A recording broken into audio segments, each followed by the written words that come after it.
Cláudia, vamos falar um pouco de mitos e verdades. Eu acho que tem aí umas confusões que acabam literalmente atrapalhando a forma como as mulheres se cuidam. Vamos falar um pouquinho.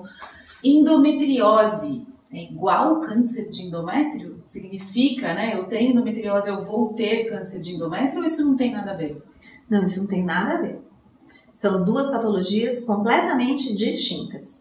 A endometriose é a presença do endométrio, que é aquele tecido que recobre a cavidade uterina, em outro local, dentro da cavidade abdominal.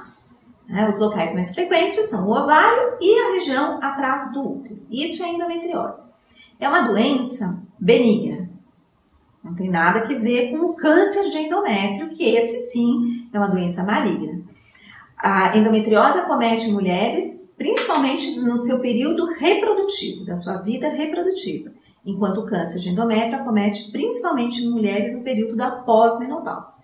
O câncer de endométrio ele resulta, na maior parte das vezes, de um processo de estimulação desse endométrio contínuo pelo estrogênio, sem o antagonismo da progesterona. A endometriose ela pode se relacionar com alguns tipos muito raros de câncer de ovário, que são o carcinoma de células claras e o carcinoma endometrióide. Existe essa associação entre endometriose e ovário e esses dois subtipos histopatológicos, mas que são muito raros. Percentual de que isso acontece, 0,5% a no máximo 1%. Ovário policístico e câncer de ovário, tem alguma coisa a ver? Não. O ovário policístico, é importante a gente falar sobre isso porque é a endocrinopatia mais frequente na vida reprodutiva da mulher. A gente estima mais ou menos que 10% das mulheres durante essa vida reprodutiva têm síndromes dos ovários policísticos.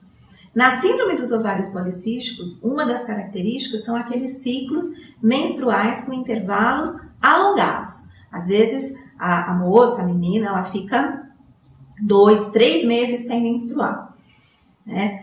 Isso reflete um processo de anovulação crônica. Quando a mulher não ovula nessa doença, ela tem um estímulo contínuo de estrogênio no seu endométrio sem produção de progesterona, que é o que nós já conversamos no câncer de endométrio. Então, existe uma associação entre síndrome dos ovários policísticos e desenvolvimento do câncer de endométrio. Câncer de ovário, não. Pílula, né? Tomar pílula, não tomar pílula e relacionar isso com algum tipo de câncer, tem prevenção de câncer de mama, né? Tem uma confusão aí. A pílula, por exemplo, para câncer de ovário, nós já sabemos que a pílula ela funciona como um fator protetor. A usuária do anticoncepcional, se ela usa um anticoncepcional que causa uma anovulação, que é o caso da pílula, por exemplo, por um período, ela se encontra mais protegida com relação ao câncer de ovário. Reposição hormonal, aí para as mulheres aí numa fase mais de menopausa, como é que é isso? Como é que está essa discussão com relação ao câncer de mama? Então, a reposição hormonal, a paciente, né, porque com certeza o médico vai estar pensando assim, ela deve sempre pensar na reposição hormonal como uma balança, onde ela vai colocar os prós e os contras. Né?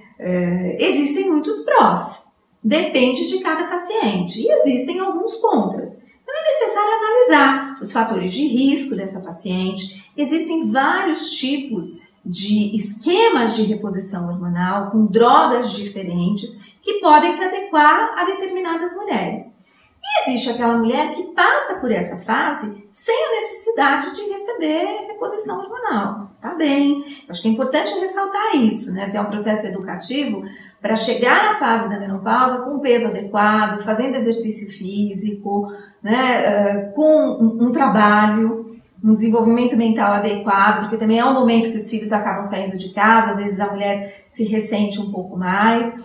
Então, existem aquelas mulheres que vão passar por essa fase de uma forma mais tranquila e que não vão necessitar de reposição hormonal. Bom, pensando em desafios para que essa mulher realmente, né, vá ao ginecologista e se cuide, né, e mantenha mesmo sua saúde em dia, Cláudia. Quais são realmente, acho que os nossos principais recados aí para que a gente, né, fale com essa mulher para que ela se cuide, principalmente quando a gente está falando dos cânceres ginecológicos? Bom, acho que o principal recado é incorporar à sua rotina a consulta ginecológica anual. Converse com o seu médico. Não limite a sua consulta à descrição de um corrimento ou de uma queixa ginecológica. A paciente ela tem que ser vista como um todo e não só como a área ginecológica. Eu acho que isso é muito importante. Então, reporte os sintomas do último ano. Procure, se você tiver sintomas, não espere dar um ano para você procurar o seu ginecologista. Isso é muito importante. Eu acho que existem exames de prevenção que podem ser realizados, a rotina do Papa Nicolau, a rotina da mamografia e a discussão de se você se encaixa num grupo, eventualmente num grupo de risco, a rotina de outros exames. Acho que esse seria o principal recado.